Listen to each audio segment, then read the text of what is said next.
Hello, hello. Hi, everybody. Becky, good to see you. Kathy, nice to see you. All right, hang on a quick second here. I made it in the nick of time. I don't know if you guys saw the message that I posted, but I was riding my bike and I got 2 flat tires. So we'll get to that in just a second. Sharon, hi, good to see you. Karen, nice to see you also. I'm just making myself one more quick note. So this tonight is truly going to be ad lib live stream. I have not had a chance to sit down and quiet myself, which I will do here in just a second. But I want to make sure that I get everything, at least a couple quick notes jotted down to myself. Not lomi. I'm writing the wrong word. Okay, but I'll know what that means. Huna. That's the word I want to write. Huna. Okay, hello everybody. It's good to see you guys. We're letting everybody jump on. As always, if you're watching this the second, not live, but as a recording, just skip through a minute or two. I like to give a minute or two for everybody to jump on, and then we also do some housekeeping stuff. And if you're not interested in that kind of stuff, then you just zip right ahead for a couple of minutes. So I love to say hello to everybody. Kathy and Sharon, thank you guys so much for your support. When you become a channel member, I try to give as much extra as I can to all of my channel members, besides just the fun little icon that you get to put next to your name. And I do have some cool stuff coming up for you guys too this week. Okay, so Karen, Phoenix Rising. Remind me again, Phoenix Rising.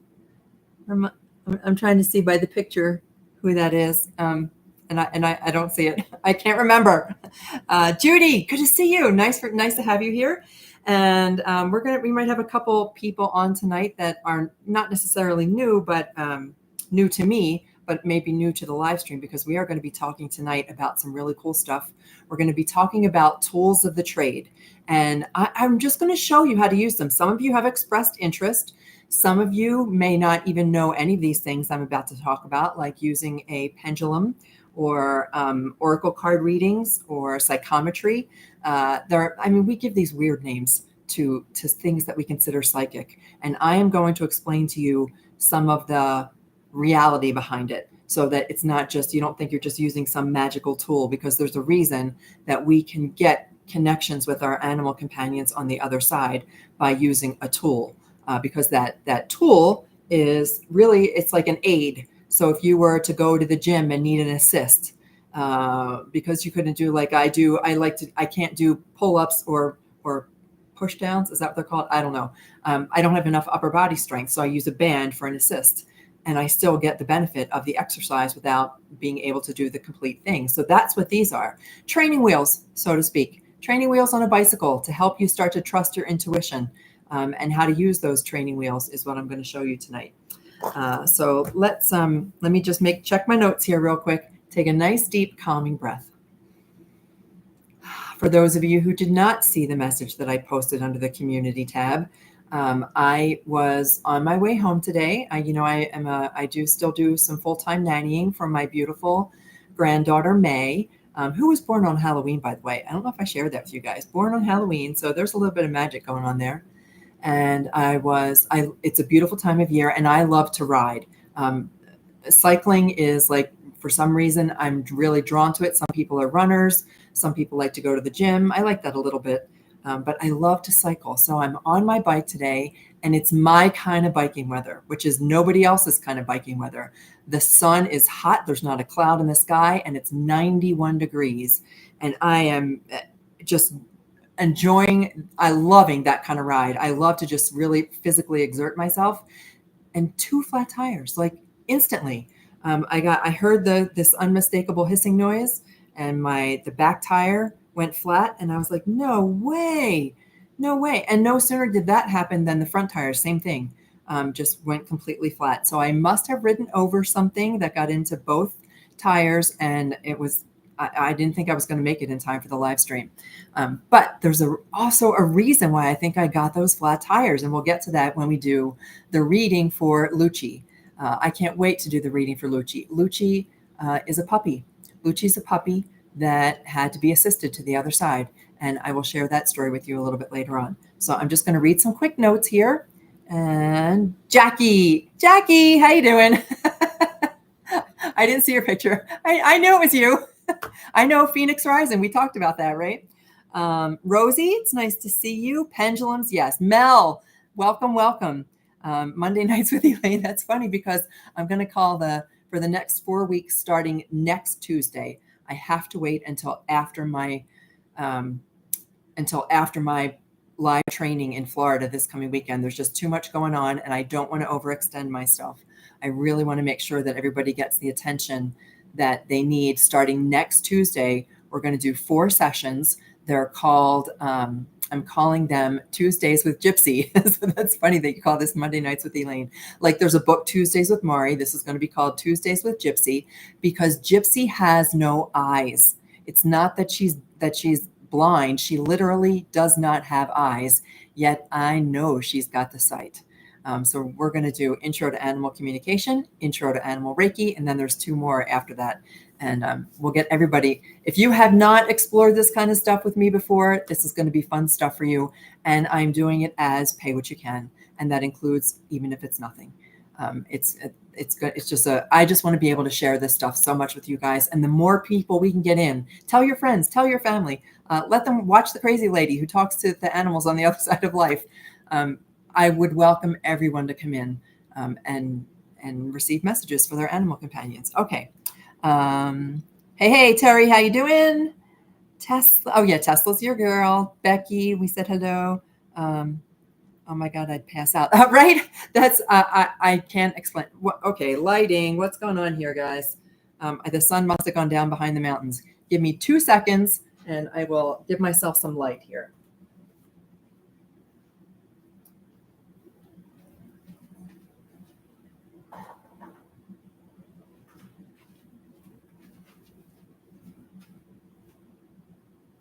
All right, I'm here. Don't go away, anybody. I think it just might be clouds. Make sure that I'm plugged in. I am. Okay. And at some point, that light will probably get really bright again, but okay. Who else do we have? Oh, Monica, good to see you. Hey. We need to have a reading for some of my roos. Oh, my goodness. I have this connection with roosters, and my screen is small. Let's make that a little bit bigger so I can see everybody. Oh, Jackie, you're so sweet. I really, really appreciate that. Jody, how you doing? Jen, how you doing? Martha, nice to see you here. All right, welcome, everybody.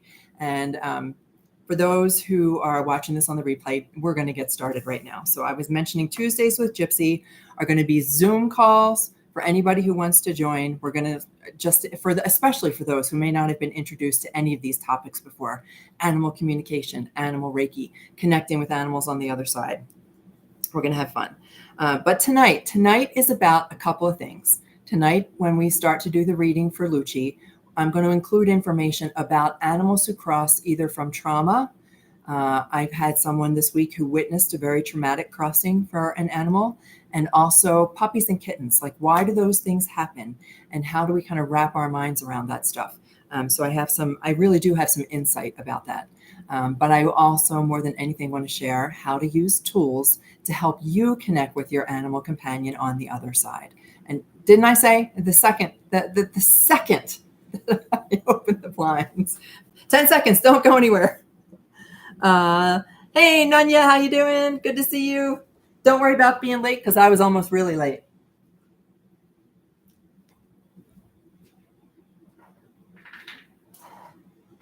One of these days, I will get myself a real studio set up.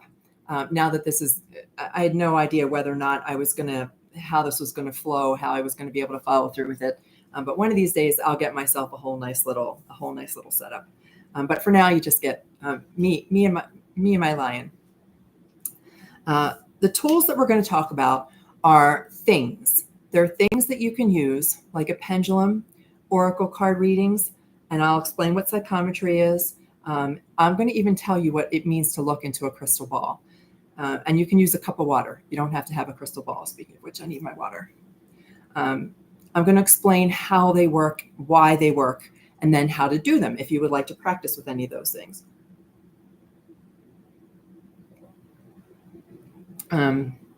And I'm going to try not to look at comments for the time being. I think I was commenting when the sun went wonky on me about being out on my bike, 91 degrees. I love it. I know.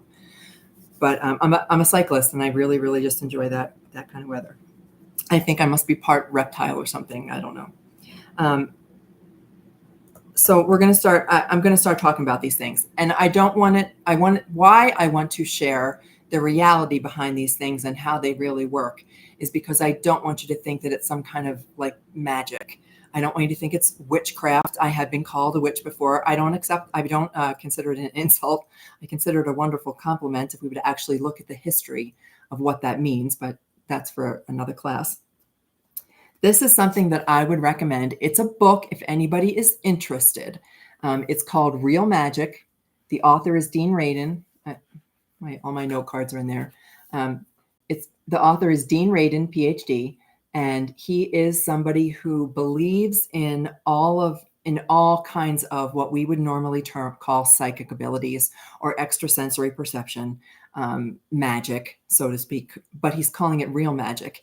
And I recommend this book for those of you who may be skeptical.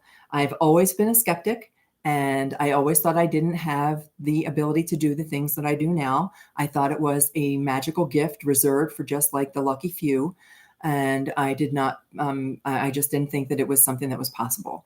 But being the type A corporate person that I was before, I was all about show me, doubting Thomas, show me, prove it to me. Let me see that it's real. That's what this guy does in this book. He has done experiment after experiment, documented everything, written all of the scholarly articles and all that kind of stuff. So if you're a skeptic and you'd really like to know some of the scientific proof of what we're about to do, that's the book, Real Magic. And I want to tell you first a story before I begin to teach you how to use these things, because you can use them to receive messages from your animal companions. As I mentioned, these are like training wheels, and the training wheels help us to get past the doubt. We doubt ourselves, we question ourselves. I share the example from Lucy that when I started to receive what I thought were messages from her, like our crazy, our mind takes over, saying that cannot be real. It has to be a coincidence. It isn't real. I've made it up. It's my imagination. It just so happens that I thought I heard a bark, and it was probably a dog in another play. I've been down that road. I know all of it. I'm the one I've told you the story about Jack, where I took an animal communication course, sat Jack on my bed, and I stared at him really, really hard, demanding to receive some kind of a message. And it just doesn't work that way. So when we try too hard, when we doubt, when we don't believe, the other thing that I often say is suspend your disbelief, because I can't prove anything, just like we can't prove near-death experiences. But there's another scientist out there. I was just listening today to a podcast with this gentleman. He is a cardiologist and a there's a doctor name for it, though, not just a radiologist. And he has been studying from his medical perspective near-death experiences. So there are scientists out there who are very, very intrigued and finding evidence of all of these all these things that are no longer being considered just anomalies or extra sensory things.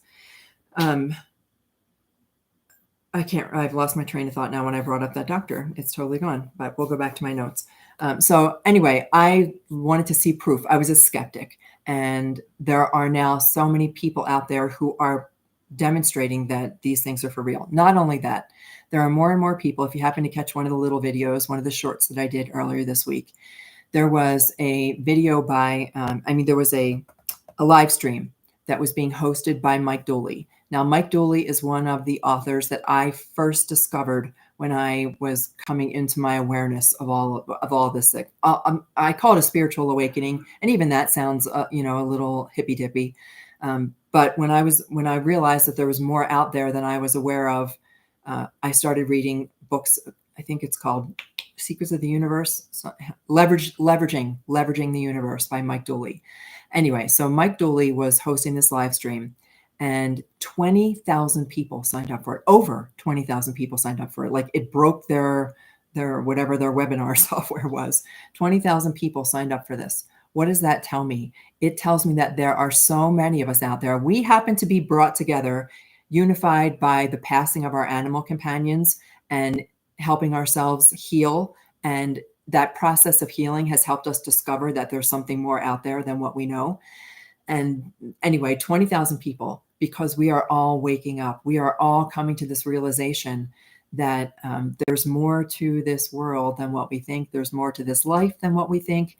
There's more to our souls than what we think. And I that reminds me that I want to talk about a little bit about souls. And you are with your pet.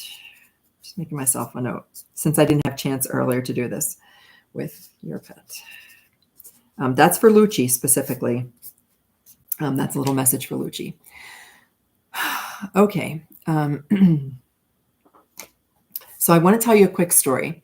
And this is a story that I heard from Wayne Dyer, somebody else who I also studied extensively as I was coming into my awakening. And that's what I do. I study all this stuff. I want to know all the ins and outs of everything. I don't just take somebody's word for it. Although sometimes I ask you to take my word for it. I think that's where I was going, that I can't prove a lot of the things that I say. I can only tell you my personal experience.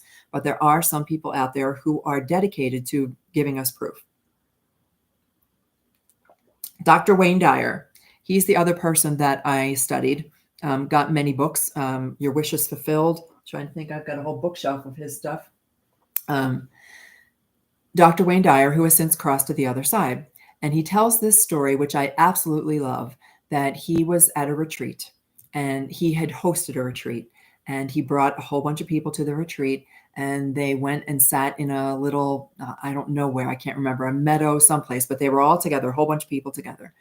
And a woman looked at her feet and found a beautiful pink gem, like a pink jewel, a crystal, that's what I'm going with.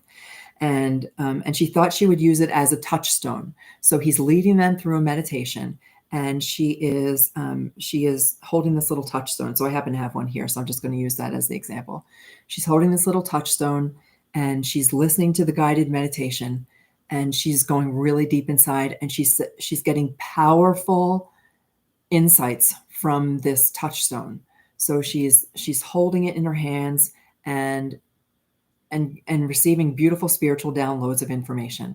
And she's for however long the meditation was. I don't remember the specifics behind what kind of information she's receiving. Something super powerful, a connection to the universe, or understanding that we're all one. And she's feeling heat coming from this crystal. She's feeling intense, an intense heat I think was the word that he used. And the crystal begins to soften in her hands, and the crystal begins to melt in her hands. And she's feeling such an intense connection to this crystal, and it continues to melt. And as it's melting, she's realizing that it's a piece of bubble gum. And it was a piece of bubble gum. She can smell it, she can see it, she can feel it in her hands, that what she's holding is gum. And the point of the story is that it didn't matter. It doesn't matter what tool you use. When I show you how to use these things this evening, you pick the one that resonates with you. And I don't care if it's picking up a rock off the ground, which I've got a collection of rocks, whether it's picking up a feather, it doesn't matter. Whether it's a piece of bubble gum that you were under the impression was a crystal. The point is that you can use anything that you need to as a tool to help you receive a message from your animal companion on the other side. They want to connect with you. They want to remember you as much. They do remember you as much as you remember them. That you have shared memories that don't disappear when they leave their physical body and go to the non-physical. And you can receive messages from them. They want to let you know not only that they're okay, because they're always okay. They're more than okay. They want to let you know that they are there still for you, and they have access. They have access to information. They can help and guide and protect and just be still a part of your life. And when we can open our heart, when we can trust is a better word, that open your heart phrase has become overused. When you can really tap into the love that you always felt for them, and remember them, and you can have access to them. They can help you. They can help your life by receiving this kind of information. I'm going to check notes real quick because I see some stuff. I see lots of fun icons. I love that stuff. You guys, it's awesome. I love the sunshine. I love the hands. I love the kitty cats. I love the hearts. Red hearts. Oh, somebody was looking for red hearts. I think that might have been Judy. As signs, I have a little red heart crystal floating around over here too. That made me think of you. Do I still do readings? Yes, I do. I do these little mini readings, is what I call them when we do them on the live stream. It's like the last 5 to 10 minutes of every live stream. I do these little mini readings, but I now do private readings that last 30 to 45 minutes, and it depends on all what you want included in them. I've really kind of fallen into a beautiful little pattern with the private readings that include you sending me a picture. I meditate. I do my automatic writing, which is also a form of connection that you can use. I do my automatic writing, and I share with you information that I received from your animal companion. And then I do an oracle card reading and also a meditation to help you receive a message or gift from your animal companion, that you can look for a sign going forward. So yes, you can always message me and let me know. And there's in the community tab, there's a link to private readings. Also on the main page of my channel, there's a link to private readings. Okay. Yep, that's me. Red hearts, Judy. Okay, good. And I saw that red crystal heart, thought of you, and then all the little hearts showing up there just for you tonight. So let's talk, now that I shared the bubblegum story, I also want to share with you something called Huna. Huna is a Hawaiian spiritual practice. And in the spiritual tradition of the Polynesian, it's not just Hawaiian, it's Polynesian. In that spiritual tradition, they believe that every living thing leaves a little piece of its soul here on Earth. So that if you, like I have, this is Jake's little paw print here. That there is the feeling in the Hawaiian tradition, and this is a Polynesian indigenous tradition, native people's tradition, is that a little tiny piece of them is left with their with anything that represents their physical body. So if there's a little bit of remains that you had cremated, a paw print, if you have a little bit of fur, there's a belief that they leave a piece of their soul in there. There's some of their energy remains with that physical thing. So you can use that also as a tool. And then there's one other thing I'm going to ask you to do. If you're in a place where you can do it, I just want to show you just a quick little demonstration, the power of your mind. If you're in a place where you can close your eyes, if you're driving or you're not in a place where you can do it, you can always come back to this little activity. But I just want to show you how powerful your mind is. Some of you have done this activity with me before. When you close your eyes, I want you to visualize that you're holding in your hand. You don't have to do anything special. You don't have to focus on your breath. I want you to visualize right now that you're holding in your hand a tennis ball. And I'm going to describe it. What does that tennis ball feel like? Can you feel in your hand the felt of the tennis ball? Can you feel, does it squish a little bit? If you were to drop it, does it bounce? Can you kind of feel it bouncing if you were to drop it from your hand? And when it bounces, you catch it back in your hand.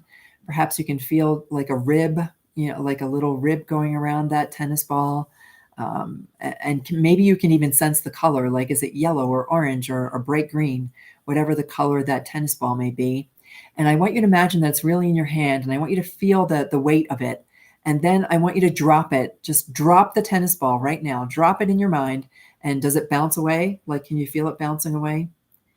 And I want you to visualize right now that you have replaced that tennis ball with a golf ball. So right away, just imagine in the palm of your hand, there's a golf ball. And if you were to touch it with both hands, can you feel the shininess of it? Can you feel all the little dimples? Can you feel the difference in the heft of it, in the weight of it, it's much, much more solid than a tennis ball. So I really want you to kind of feel what it feels like to hold the golf ball. It feels really different. And if you were to drop the golf ball, it might like make a noise. It wouldn't really bounce. maybe a little bit golf balls bounce, but it might make a thump noise, or the noise when a golf ball connects with the golf club. I want you to visualize that, feel it.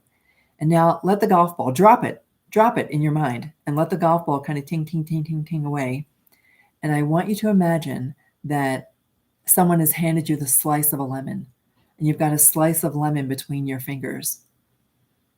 And I want you to imagine that you're taking that lemon up to your mouth, and you're placing that wedge of lemon right in your mouth between your teeth, and you can feel the juice of the lemon go into your mouth. And what happens inside your mouth? Can you taste that lemon? Like, do you pucker from the sourness of it? Can you, I don't know, does your mouth start to water? Do you salivate from it? And now just stop everything. The lemon's gone. Open your eyes. And I want to know if you can put in the comments, was anybody able to feel the tennis ball, feel the golf ball, or taste the lemon? Because that's how powerful your mind is. You don't have to have those objects present with you in order to feel a tennis ball. You don't have to you could smell a rose if you wanted to smell a rose without ever having to have a flower in front of you. You know what that smell is. If you, okay, I can't look at comments for the moment. I'll come back to the comments. Could anybody's mouth water with the thought of the lemon being placed in their mouth? That's how powerful our mind is. And that's where you're going to go with this. When I show you, I'm going to start with the pendulum. That's where we're yes to all from Karen. All right. Felt it. Rosie. Awesome. Smell the tennis ball and tasted the lemon. Smell the tennis ball or felt the tennis ball? Anyway, but you probably were typing as I wrote, smell the rose.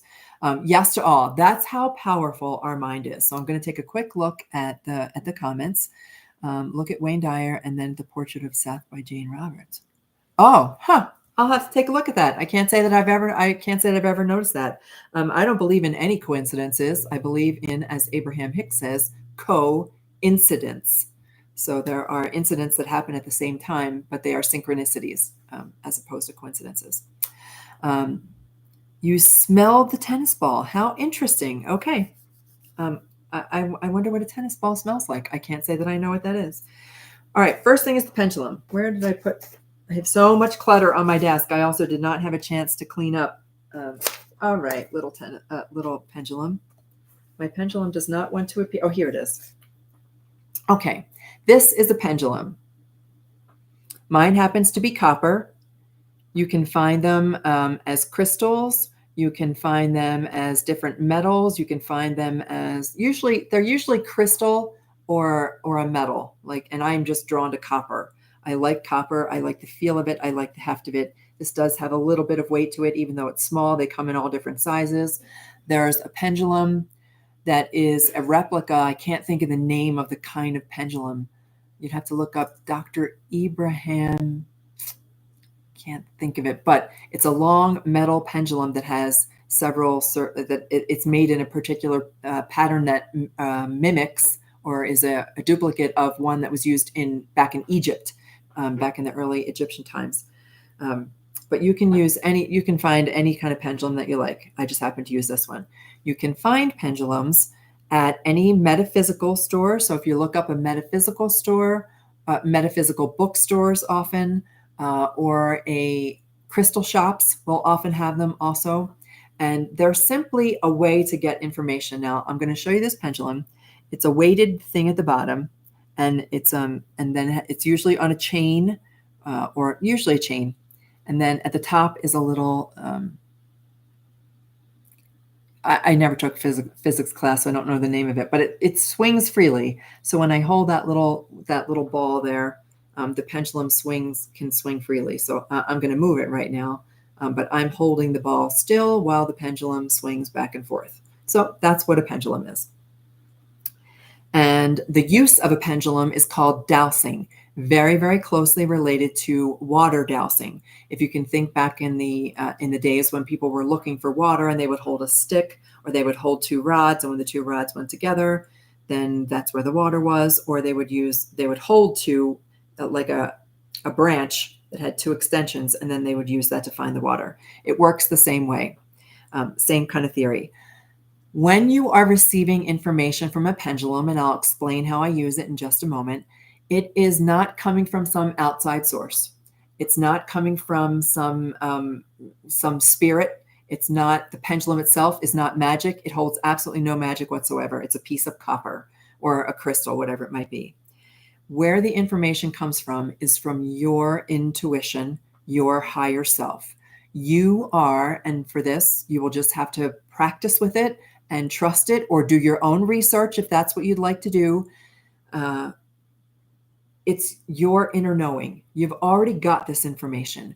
You are connected to universal energy. You are connected to the source of all things. We happen to be living in a physical body here in this physical plane, but our connection has not been severed. Has not ever been severed. It's just like I've used the example of the octopus before. You're one arm of an octopus. You have access to everything that is already out there, to what your higher self knows, to the source of all information. But we don't trust it. We don't trust it. We doubt it. Pretty much my doubts are gone. I still have a couple things that come and go, but I've practiced this enough now and had enough validation from independent people such as yourselves that I trust pretty much everything that I receive.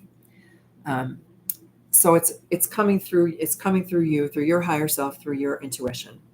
And what happens is your inner knowing flows through your body in the form of electrical charges. So it's there are minuscule, minute movements of your muscles that are actually going to be moving through the pendulum. And that's where you're getting the information from.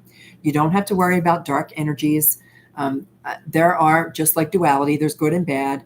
I try not to judge like evil and wicked. I just know that when we come from a place of love, that's the only kind of information that we have access to. And our animal companions on the other side are pure positive energy. They are pure positive love. They are unable to deceive or harm. And that's why I love to connect with animals, because the messages are always ones of love, hope, peace, comfort, healing, and that's the only thing we have access to. And I can talk about protection at another time. We'll see how tonight goes, because I'm not tied to time here, guys. I know that you guys last week said that you would stay on for as long as I wanted to go, which could be a very long time. So if we want to, we can think about, I'm just going to make myself a note here for protection if we want to talk about that. The only reason that people might need protection is because they think they need protection.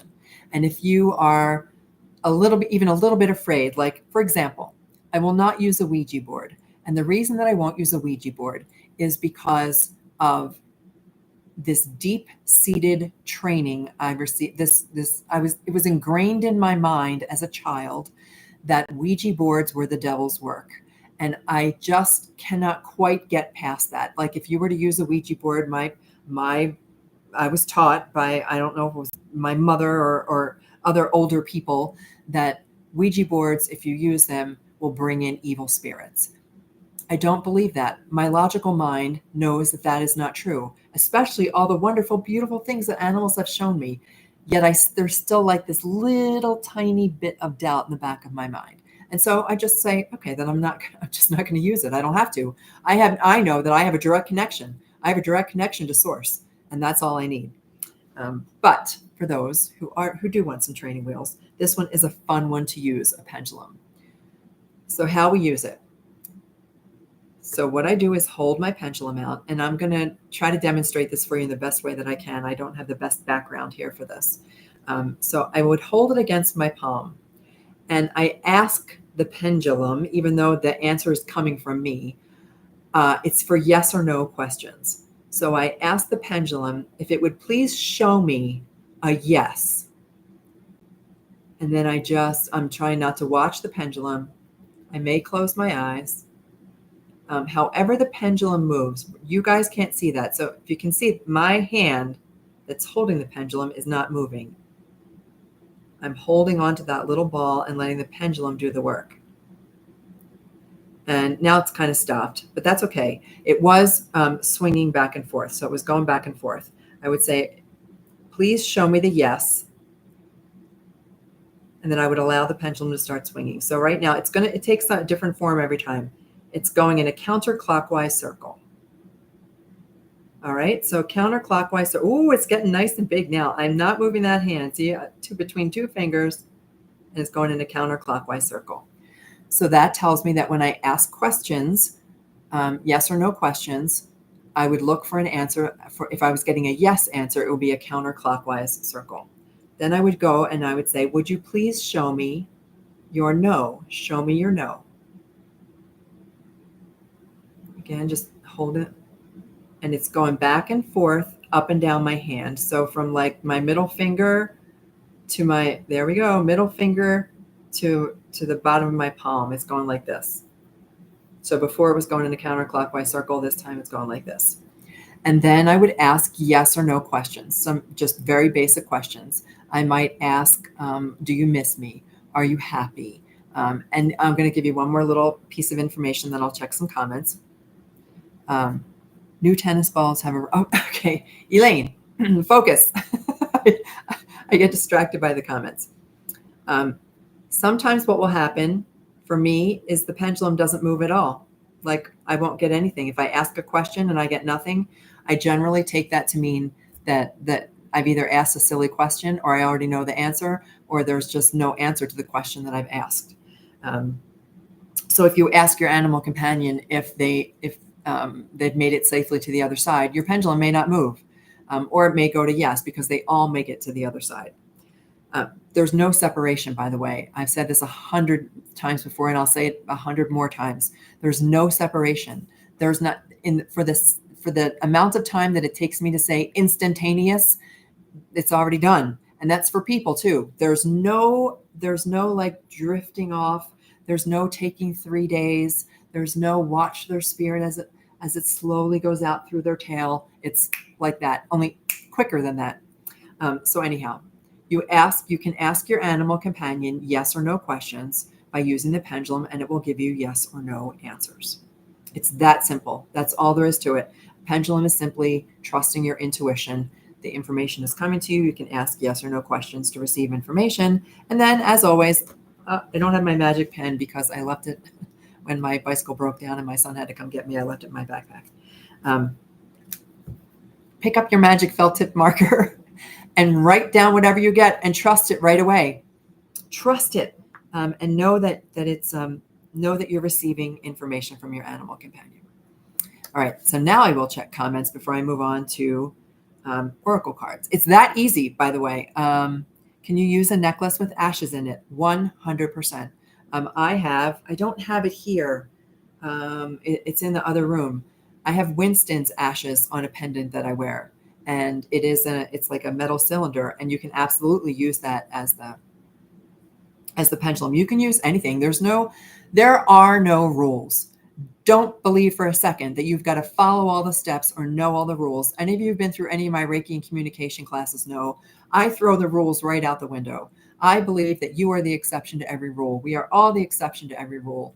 We make our own rules because we essentially are directly connected to source. And you can make all your own rules. So no rules. You can use anything that you choose. I mentioned that when I do automatic writing, my Bic pen is my favorite pen because it writes so smoothly. And I love the way that it writes. I love the way that it flows. And there's nothing magic about a Bic pen, but there are no rules. So you can use that too. Just like the bubble gum, right? This is a little smiley face that my goddaughter made for me.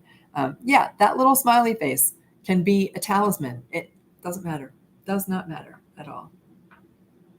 I just want to know, I want Mel to know that I keep this sunflower on my desk at all times now.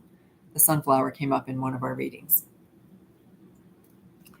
Okay, let's see what else we've got. Pendulums are good for finding lost things sometimes. Pendulums are really good for finding lost things. For finding lost things, there are so many ways that you can find lost things. A pendulum can help direct you. I have a specific mantra that I use. If anybody was raised as a Catholic, we were taught, please, St. Anthony, come around, something's lost that can't be found. And I specifically remember gosh, when I think about how many religious practices are based in magic, in paganism, I don't know what you want to call it. I went to Catholic school. The nun stood at the front of the classroom and got 30 children to chant at the same time, "Please, St. Anthony, come around. Something's lost and can't be found." Can you imagine the power behind that? 30 people, 30 children, true believers, because of course we believed. 30 true believers chanting, "Please, St. Anthony, come around. Something's lost that can't be found." I guarantee you that the magic that we created by doing that. Pendulums are good for finding lost things.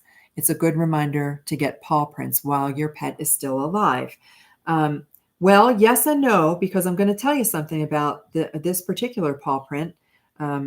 You can get paw prints while your animal companion is still alive. You can clip little bits of their fur if you choose. But this paw print of Jake, I know you're not going to be able to see it. I don't think you can, but his fur is still a little bit embedded in the paw print. So there's a little bit of him, but regardless, there's energy in here. I feel it. I know it, that there's energy in this paw print. Several things I'll be doing differently with your new fur baby. Oh, that's awesome. I'm thanking my recently passed furball for sending another furball to do things differently with. Just so we're clear, Nunya, there are, I say Nunya business. When our animal companions cross to the other side, I am beyond convinced, I know this to the very core of my being, that it makes us better stewards and better caretakers for the animals who come into our life in the future. There are things, there's things that I totally do differently with Gypsy, even though Jack, Lucy, and Winston, and Jake to some extent, Jake was a foster. I love them deeply, and especially towards the end of their life, because they've been with me for 14 years. And especially it was the last few years when I really went deep dive into this, that I learned how to be a better pet parent for them in their senior years. And I will still do things differently with Gypsy. And I am sure that in the future, after Gypsy crosses to the other side, I will do things even better. With each animal companion, we become better stewards and better caretakers, better partners. I never considered my animal companions partners before. And now I know that Gypsy is on a journey of her own, just like me. And we're supporting each other. And that's the way that I treat her. Choosing to believe, that was my lesson. Yep. Yeah. It's part of the lesson. Absolutely. I know that. And when we start to talk about puppies, I'm going to share that one of the reasons that I am so drawn to, I was drawn to this particular message, was because my very first dog as an adult living out on my own passed away at 6 months old. And I didn't understand. Now I have such a deep understanding of that. I didn't at that time. So it's very meaningful to me. I'm just gonna none your business. Hi, Aaron. How you doing? Good to see you. And I'm going to read Rosie, my dog Bella, in my picture here this past Saturday. Your grief has been horrible. Well, hopefully, Rosie, if messages come up tonight that might come through from Bella, otherwise you can send me her picture through readformypet@gmail.com with the number 4, read4mypet@gmail.com. Okay. So now that was using the pendulum. It's that simple. There's nothing more complicated to it than that. There's whole books on how to use a pendulum. You can use a pendulum if you wanted to. You could use it just like a Ouija board, where you write all the letters out, and then you ask you let your pendulum swing over the letters and then become still. But I love it for just simple yes or no questions, and you write down your answers to those questions. The other thing that you can use, I did this last week, was oracle cards. And now, because I love this deck so much, I have incorporated it into my private readings, because I just love this deck of cards. Now, oracle cards, let's talk about them for a second. And let me know if anybody, thank you, Kathy. And thank you, Sharon. You guys support each other so much. I can totally understand the grief. And, you know what? I really did not mean to gloss over that. And I think that I just did. The grief that Rosie is feeling for her beautiful dog, Bella. Because I talk about this so often and so frequently, and I do so many of these readings, that I have to remember especially when it's fresh, especially when it's so new. It's also, just so you know, Rosie, it's also sometimes difficult to receive for you personally, even if we were to use a pendulum or oracle cards, because our grief holds us down here. So I talk about grief as being down here and them as being up here, and it's hard for the messages to get through, but they meet us. I love the analogy that I heard of getting on the elevator. So if you're in a building and you find that you're down in the parking garage and your animal companion's on the penthouse, you can't even shout to each other that far. But if you both get on the elevator and meet in the lobby, you can get information. And that's kind of what these tools are about, is receiving information by kind of meeting in the lobby. So thank you, Kathy, and thank you, Sharon, for supporting Rosie. It is truly, truly heartfelt. Kuda's still coming through. I think Kuda every day. Kuda is one of the animals who I did a private reading for. That so many synchronicities. And thank you, Judy, and for all of you for offering your support. Okay, if you have questions about pendulums, go ahead and put them in the comments. If you've never used oracle cards before, I want to talk about oracle cards. Oracle cards are different than tarot or tarot. Tarot cards are a formula. There's a specific ritual that goes along with tarot cards, and there are rules. And, I just don't like rules. I don't like rules at all. But oracle cards allow for all kinds of exploration. And oracle cards are a great way to receive messages from your animal companion, without having to think about it, without having to go, here's why. So here's what's going to happen. You're going to go, okay, I'm making that move. Or you're going to go, wait, that's not the answer that I wanted. Or you're going to say, let me ask it again. You're not going to trust sometimes the information that comes through with the pendulum. When you use oracle cards, you let everything goes to the cards. There isn't anything that is left to chance. So you can get information this way. Once you buy your first deck of oracle cards, again, metaphysical bookstores, you can go to Amazon. You can even find pendulums on Amazon. Don't get that one on Amazon, though, that I described as the one that comes from Egypt, because they're knockoffs that aren't actually they don't have the right geometry that goes with them. Oh, Kathy, your dog's name was Rosie, right? Oh, yes. That's right. Heard from a psychic that Ouija boards are a portal for any kind of spirit. Any kind of spirit to walk through. There's a whole lot about Ouija boards that is so erroneous, and we are, like I call it, the Hollywood syndrome. The only thing we know about Ouija boards is what we're taught, we watch on TV or in the movies. But Ouija boards can actually be really good vehicles, I think, for receiving information. But if you ask for information, don't ask for a spirit to come, just ask for information. But let's talk about oracle cards. So you go to a metaphysical bookstore, you go on Amazon, you go to, I can recommend, like, these are Kyle Gray. I love Kyle Gray. This particular deck of cards really speaks to me. Just get two more decks of cards here. This one is Wild Mystics, and I can't remember which came first. The name of my group that I did the name of my group come first, or did the Wild Mystic cards come first? But I was drawn to the name, and I was drawn to the picture on the box. You're going to be drawn to it. You're going to feel something. The name, when you walk into a metaphysical bookstore, there's going to be dozens of decks of cards. I ask my inner self just to guide me to the one that speaks to me. And you just wait. And all of a sudden you'll be like, oh, that's the deck I really want, because I love the owl on there. Sacred Power reading cards. I loved the picture. I loved the owl. I loved the flower of life. I loved the feathers. I loved the phases of the moon behind the owl. All of it spoke to me.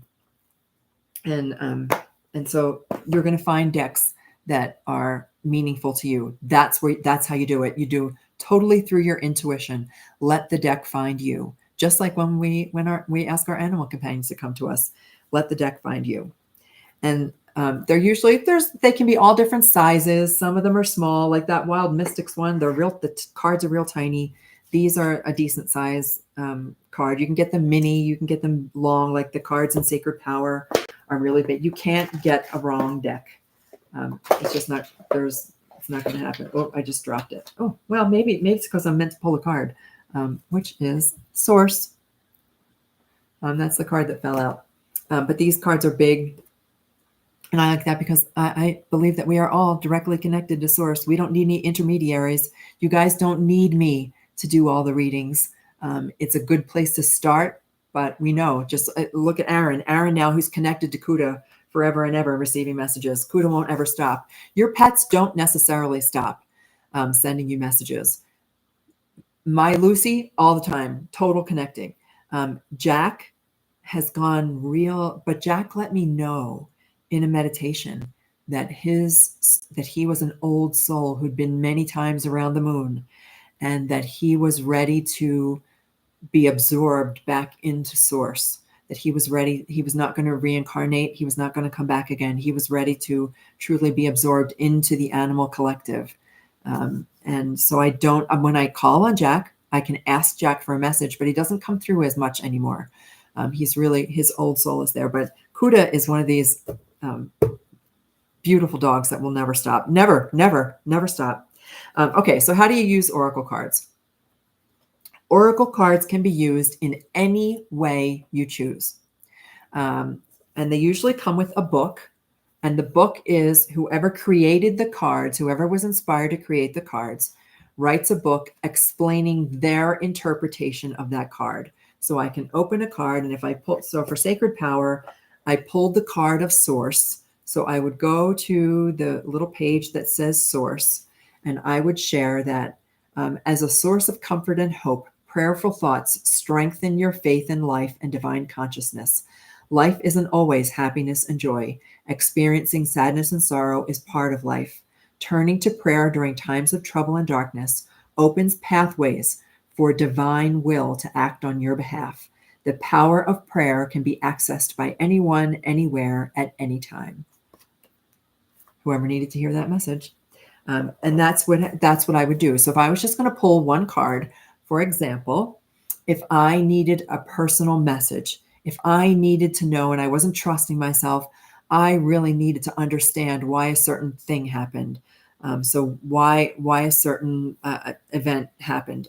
I might just set that intention that I'm seeking an answer to this particular question, and I might shuffle my cards until it felt right. Some people like to cut the cards just like anything else. Just cutting the cards, you can do that. None of that is necessary. You can simply pick up the deck. There was one time when I did a reading and I just felt that I was supposed to pull the bottom 3 cards, and I took the bottom 3 cards. I think it might have been in one of these sessions, and they were like amazing, the 3 cards that I picked. Sometimes, if you'd like to play with it, you can pick a card and then say, well, let's just see if that's really the card I was supposed to pick. Stick it right back in the middle of the deck, shuffle the card. Let's see. And watch it come back out again. It'll like the same card will come out again because that's the card you're meant to pick. It didn't, but that's the way that the cards work. The cards are, again, they're simply a tool that you are using to get a specific message from, and we're going to say in this case, from your animal companion. You can pull 1 card. You can pull 3 cards. This is the typical. The usual is 1, 3, 6, or 9. And you can pull them at random, or you can, like, once you've shuffled and cut your cards, you can then just start dealing from the top. So I would put down 1 card, and I'm putting these face down. I'm not looking at them. 2 cards, and then 3 cards. So let's just start with the 3 card. In the book that you receive with each card deck, there's usually instructions about how they recommend that the cards are used. A 3 card spread, I might ask you, and you can do you can ask any questions that you want or receive any information that you want, but you might say, okay, the first card I would like to be from my higher self. The second card I would like to be from my animal companion on the other side. The third card I would like to come directly from God. I would like God to share with me a message that I'm supposed to know. What information does Source want me to know? And then I look at the cards. And this card is Stargazer. Set your sights higher. I love cards that like inspire me to go beyond. Really stretch myself and go outside my limits. And then the card from my animal companion. So who is this from? This is going to be from Winston. And Winston says, oh, it's the shaman card. Trust in higher forces. That's for all you guys too. And what's the third card that I want directly from God? I don't know about this card. I don't know what it means. The Shaolin Master. Be graceful in movement and action. So I'm not familiar with that card, so I'm going to go look it up. That's the only thing about this particular deck is that it's not in alphabetical order. It's in order by theme. So I have to find the Shaolin Master.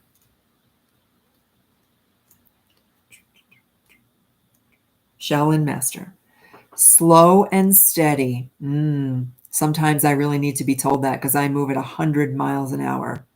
Be graceful in movement and action. The message is to be slow and steady. Breathe and flow. Take a gentler approach. Did I need to hear that tonight, or did I need to hear that tonight? I absolutely needed to hear that. Respect all things. Be disciplined, guided by my art. Never use it to impress the foolish or to appear stronger than I am. Remain graceful in all that you do. Wow, I love that one. I really needed to hear that tonight because sometimes I get so wrapped up in the demonstration and the teaching that I forget. Yep. So that's how I would use my cards. You can use them, as I mentioned, you can put them down like 3, 3, 3 and do a 9-card spread. And the books you can look up different ways to use them, or you can simply use your intuition. When I do private readings, I will typically do 3 cards to get the messages that a person may want to receive. But there are no rules behind using those cards. Now, the beauty of the cards is that I can open this book and receive the message that I needed to hear, just like I received. Or I can simply use my intuition. When I look at the card that says Stargazer, as I did, I didn't even look up the Stargazer. Stargazer, set your sights higher. Step outside my box. Get a little uncomfortable. Let go of any fear. Get out there and live. I mean, all of that is just intuitive information that I received just from looking at the card. You can do the same exact thing. Okay, so let's set these aside. Let me know if you guys have any questions about using cards, because I'll be happy to answer them for you too. Shalia, hound dog was named Sweets, has been gone 3 months and had her for 13 wonderful years. Sweets, I love the name Sweets. How beautiful is that? Why is your name so familiar to me, Shalia Redfern? Can't remember, but I know, but there's some kind of connection I'm missing there. Your name is super, super familiar to me. Okay. So that's it for cards. Now I'm going to have a mess. I'm going to have a lot of things to put away here tonight. Then the other thing that you can do is called, I wanted to mention that that's a form of clairsentience. Clairsentience is one of the psychic clairs, clairvoyance, clairsentience. There's a whole group of them. I just can't think of them off the top of my head.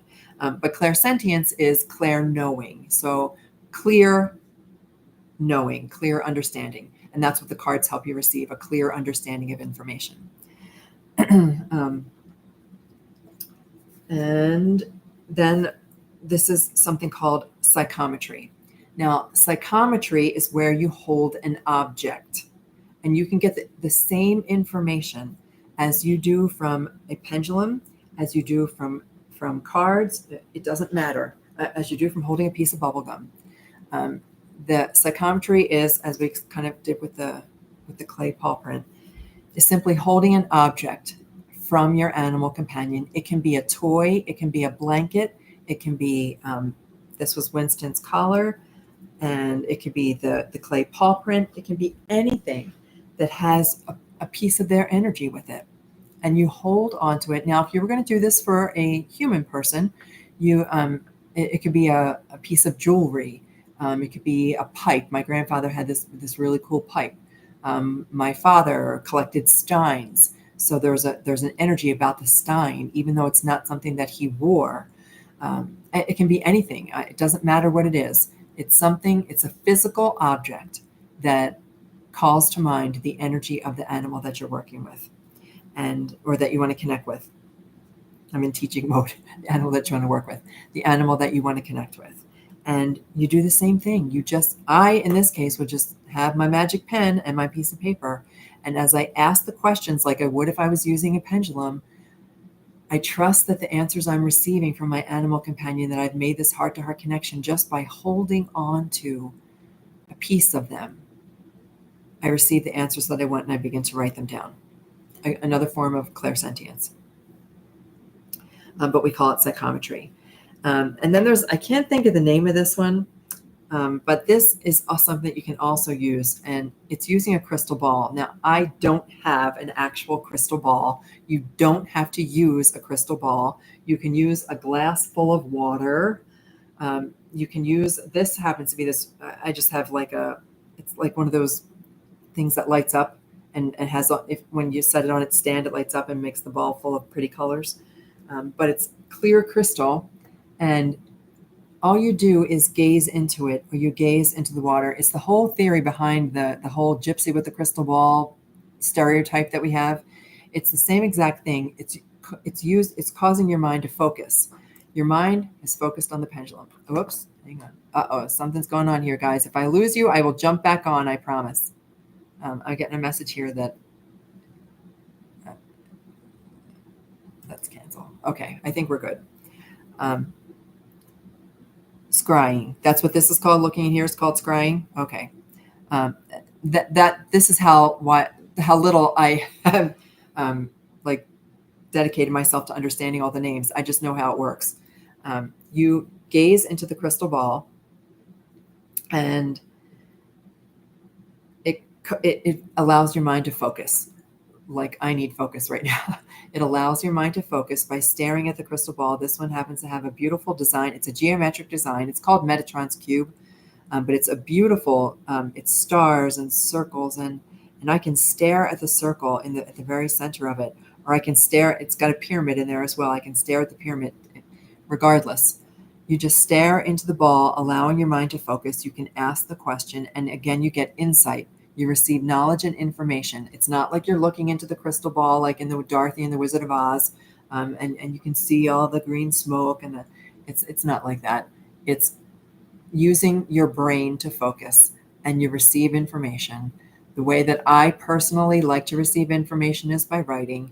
Not everybody's going to be into that, but you can receive information just by looking into the crystal ball, or same thing, gazing into your cup of water by staring at your cup of water.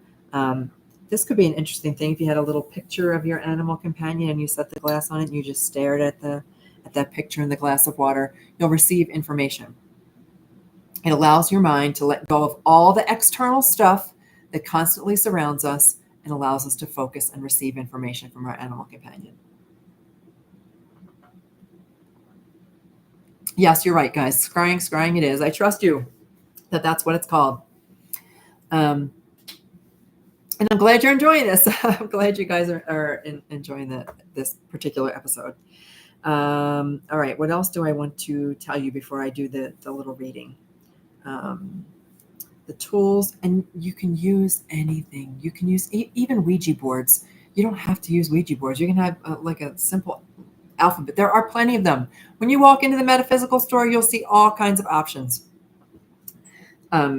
Just letters on a board that you don't need that you can use with your pendulum, that they're not necessarily Ouija boards. You can make a homemade thing with a glass, right? You just have a board. You have a board and you put a glass on it. You can let the glass move around. Okay, Other things, I'm trying to think if there's any other form that I can show you. There's probably so many more. Eventually, you can let go of the training wheels. Use them because they're I love to use the cards because I really do feel like I get insights that I know I can't make up, that I can't imagine. And that's why I like to use the oracle cards. I don't use my pendulum as much anymore. It's a beautiful tool that I keep as a reminder um, of how much I have grown in my spiritual awareness. I want to share one more way that some people use pendulums. We can use pendulums for the living. So for your animal companions who are currently in your home, you can ask questions that, if you'd like to, like medical questions. You can ask what's making them feel bad. You can ask what their favorite food is. Like, do you like the salmon that I've been giving you? Do you want to go on a raw diet? I mean, there's different things that you can ask, and that's how you would use a pendulum for current animals. Have to leave early. Oh, thank you so much. I truly, truly do appreciate that. I love connecting with all you guys. We have this amazing community now that there's just no getting around it. You have created. I may be the person who's like saying the words, but you guys have created this wonderful, beautiful, supportive community. And I'm so thrilled for you. Kelly uses her pendulums for everything. Hey, Kelly, how you doing? Good to see you. Use your pendulums for everything. You can use this for all of these things. You can use for everything. And if you get something that really is meaningful to you, like there are some beautiful crystal ones. I'll have to find out the name of that other pendulum. It's a long pendulum. The man's first name is Ibrahim, beginning with an I. Ibrahim, who came up with this particular pendulum that's specifically weighted. It's got specific geometry to it that is meant to conduct healing energy. The other thing, candles. We've talked about this before for meditation. When you light a candle, looking at the flame, you can find information. You can receive information. Watching the flame, asking the question, and all of a sudden you will have that information come to you. All right, let's do the reading for Lucci so that we can talk about trauma, puppies, and kittens. And this is going way over an hour. I try to keep these to an hour, but we're just going to keep on going. Let's talk about trauma. And if anybody wants more information, I wrote the word protection down here. We can talk about that next week if you want to talk about protection. If you really feel the need for that, I have a couple really good ideas for you. If a pet has passed in a traumatic way, when all the animals that I connect with, I've heard stories of trauma, many stories of trauma, from animals who have jumped out of car windows to pets being run over. And this is not meant to hurt anybody's heart. Pets that are passing in a traumatic way.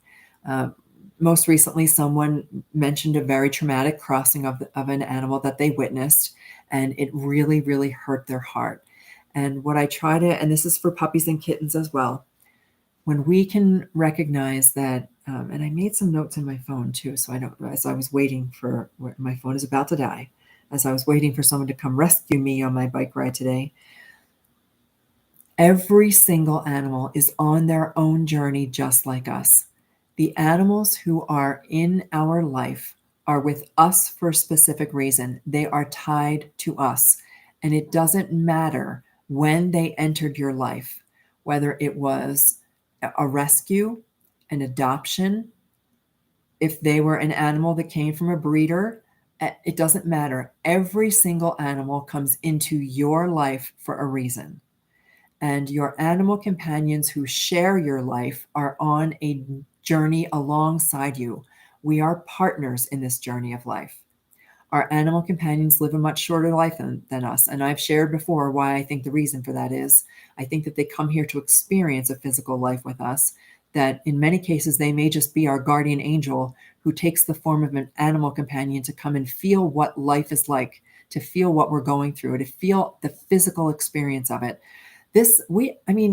Even though our world, our earth is pretty hard, it's a pretty hard lesson. I've talked about this before, that we're the Iron Men of the spiritual world, that we've come here, and this life can get a little rough, and we can go through some ups and some downs, and that they come here to experience it right along with us, and that once they gain everything they need to know, they return back to non-physical so that they can be our partners from the other side, literally from across the veil. They can be our partners, helping us, guiding us, steering us, kind of giving us the cheat codes, telling us which rock to turn over to find the jewels. That's why I think that they cross sooner than us. But regardless, they are companions on our journey, but they are on their own journey. They have a life that is their life, and it's not, how do I put this in the right way? There isn't anything that we could have done to change their trajectory, to change their path. There isn't anything we could have done to change the outcome, because they have chosen their path just like we have chosen ours. And that's why when puppies cross and kittens cross, they're not missing out on life. And that I just want to, because I think that's where we're going with Lucci. For Lucci's human is so afraid that what happened to Lucci crossing at such an early age, that Lucci missed out on living the full life of a dog. And the answer is, they haven't missed out on anything. They haven't missed out on anything. And when Lucci was brought home, and you didn't know that Lucci was as sick as Lucci was, you gave Lucci the best possible life she could live. He or she, I don't remember. Hang on while I pull up my notes. A Lucci. I don't know if Lucci is a boy or a girl. It's irrelevant. It's irrelevant. Lucci was a puppy, and Lucci was very sick. You gave Lucci the best possible life that little puppy could ever hope for. That the little puppy was sick and ended up with malnutrition, and because of the gastrointestinal stuff, you gave Lucci. There's nothing more that you could have done for Lucci. And Lucci right now, from the other side, I can already sense that Lucci's coming back. Like, I get a sense that for whatever reason, it just wasn't quite the right timing, and that Lucci will come back into your life. That Lucci will come back. That it just happened to be the timing was not right. There was something wrong, that the Lucci's little body couldn't survive. There was nothing that you could have done differently. Lucci's little body could not survive. The sad part, the really sad part that I know for Lucci's human, and I know that this may cause some tears all the way around, having to make a decision to assist a puppy's crossing. I can't think, I can think of a couple things that would be just as difficult, but for that one, a pretty tough pill, a very tough pill for us to emotionally swallow. Assisting Lucci's crossing, but knowing that what you did, and I think the way that Lucci's human phrased it was a soft transition, as opposed to something painful, drawn out, long. What you offered was soft, peaceful, calm, loving, and all they take with them is love. That's all they take with them. And I also get a sense that towards the end, when Lucci's neurological issues really kicked in, that Lucci had already, for the most part, crossed. Like, Lucci had already crossed. Then I'm going to share a couple other things with you guys, and what we can talk about. We can talk a little bit more if there's any questions that come up about trauma and small puppies, kittens, because it happens it happens that our little animal companions may cross. Like I mentioned, my Dudley was 6 months old, and crossed in a way, I won't give you all the details, but crossed in a way that was very painful to me, emotionally painful, not so painful for Dudley. But I didn't understand how after 6 months, how does that happen for a little puppy? But I didn't understand way back when I was 21 years old, I didn't understand that every single animal was on their own journey. So here's what I got for Lucci. Some interesting things. So today I got 2 flat tires, not just 1 flat tire, 2 flat tires, and a flat tire of all things on my beautiful bike ride. So I noted that just like I did for Logan when it started to snow on April 1st. I don't know if Pat's on here or not, but for Logan's reading, it just started to snow in the middle of the day. The sun is out shining and it started to snow. So I'm wondering if flat tire, and specifically a flat tire on a bike, holds any meaning for Lucci's human. And I already mentioned that Lucci, I really feel this. I feel that Lucci had already left for the other side. That in those last days when Lucci was irrationally biting, that Lucci's actual soul was across the other side. All that was left was the physical body. I don't think there's anything that you have to worry about that. I also got a sense that there was another dog and 2 small children. I got a really strong sense that a small boy and a small girl, oddly enough, in my mind, they're dressed in cowboys costumes, like it's Halloween and they're cowboy and cowgirl. But these 2 small children, along with another dog, were immediately there to greet Lucci. And Lucci, there was no, as I mentioned, no lingering. It was instantaneous. When Lucci decided it was time to cross, Lucci crossed. And those 2 small children and the other dog were there. And then the word rescue came up. And I'm going to try to get this before my phone dies. So I'm going to read real quick so I can remember. Rescue, not a rescue, not like a dog rescue, but a sign for rescue. Like this is a place where you can go for rescue, for help, for assistance. Not for pets, that Lucci's human needed some kind of emergency assistance and received it. And you were rescued by somebody. And that's what's coming through. And then a flowing river and red rocks. Red Rocks, which is a place here in Colorado, but that's not what desert Red Rocks, but next to a flowing river. So I'm not quite sure if that holds any meaning for you. I always ask for a little bit of evidence. So hopefully something here resonates with you. And a fairground. I just got a sense of a fairground and cotton candy and carnival rides, a carnival fairground, like a state fair kind of thing is what was coming through. So I don't know where Lucci came from. But that's what I got about that. And I love snow. I got the impression that this little puppy, for whatever period of time they did spend on Earth, loved snow. And then the message that came through was, you're on thin ice, not literal. That I don't know. I couldn't quite wrap my mind around what that meant. You're on thin ice. Not that you're going to fall through, but anything and everything is possible. And then this weird thought came into my mind: if it's still available, if this opportunity is still open, that you should just do it, whatever this opportunity is. I don't know what the thin ice. I can't wrap my mind around the thin ice thing. So hopefully, I don't see Lucci's human on here, but we'll see if any other comments come up later on about that. The most important thing I think that Lucci's human wanted to know was, why as a puppy? It was the most painful thing in the world to have to assist an animal companion to go to sleep. They could not find out. They couldn't find a solution to the health problems. This gastrointestinal thing that was since birth. This was since birth. That's why there isn't anything you could have done about it. This issue that came up since birth that resulted in malnutrition, that resulted in the neurological the neurological issues. You did everything humanly possible. And I say those words very specifically with intention.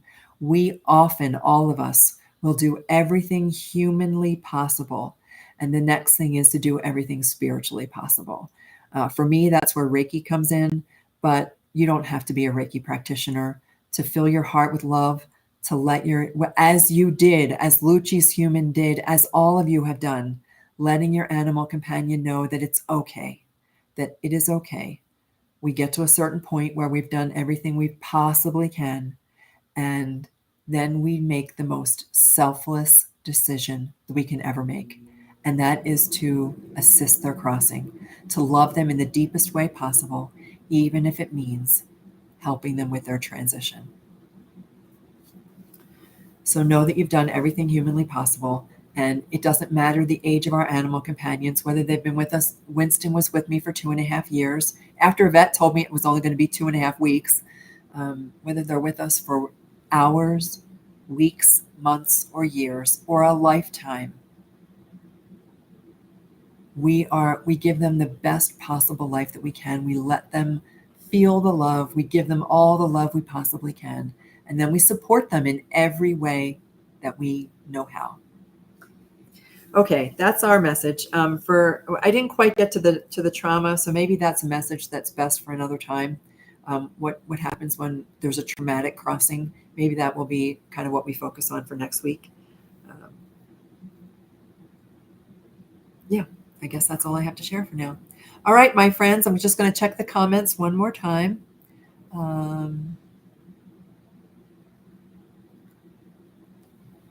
Miracles. I just went back up to Cactus Smithy's comment. Miracles happened.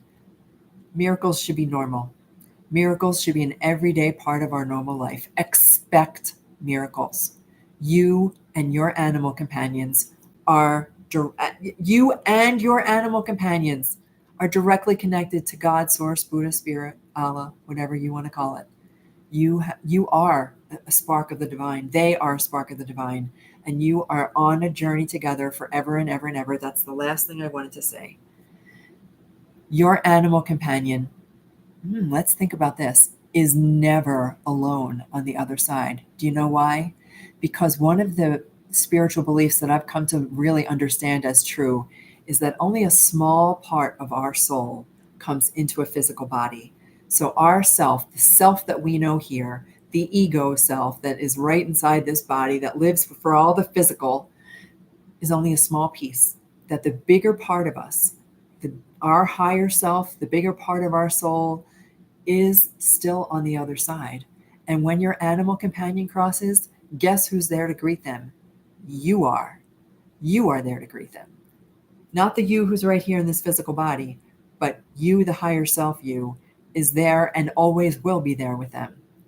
So they are not ever alone. They're not ever without you. Do they sometimes miss the physical? That was what we talked about last week. Yeah, they sometimes miss the physical. They miss the taste of a piece of steak that falls onto the floor. They miss being able to snuggle with you. They miss your kisses. They miss your hugs. They miss the physical piece, but the bigger part of them has always been with you on the other side. Okay, no one's ever alone. Let me just take one more quick work. My heart goes to Lucci's human. I too lost a puppy after 4 weeks, 12 weeks old. She came back and I wasn't the human she was supposed to be with. And I understood. So we could really get philosophical about this. I truly believe, like in the case of Lucci, I am very, very certain that Lucci, the physical body wasn't capable of hosting Lucci for any period of time. So Lucci found a way to go back to the other side so that she can come back again. I know that. I absolutely know that. And I feel that on human levels too, guys, but I won't go down that road. I'm not going to go down that road, but that's what I really feel. I feel that they come back when the time is right, when the little physical body that wouldn't be able to sustain them, they can come back and be sustained and live with us and have happiness and fun and joy. And they're not always going to be the same personality, but there's always something about them that will be the same. Do they get confused when they see us? Don't they get confused when they see us here? I'm not 100% sure, Sharon, what the question is, but there's no confusion on the other side. It's clear as a bell. There's no confusion if you're talking about animals on the other side. They totally know. They understand. You are very welcome, and I love Jess. And I don't think I got to say hello to Jess. I didn't see when you jumped on. I love all the little animal emojis. Very, very cool. If we are a little here and there, are they confused? No, our animals are so much smarter than we are. They get it. They get everything. They even get when they're sick. Sometimes they're confused by pain. They don't understand why their bodies are necessarily betraying them, but our animal companions are way smarter, at least in my mind, than we are.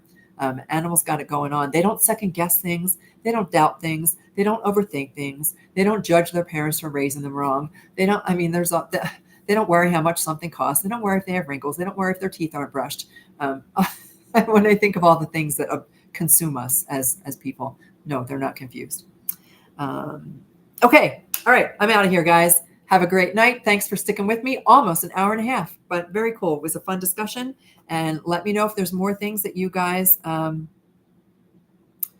to chit chat about. And otherwise, if I don't see you this week, I'll see you next week after Florida. And I'll put out some more information in our community page about Tuesdays with Gypsy. All right. Love you guys. Take care. Bye-bye.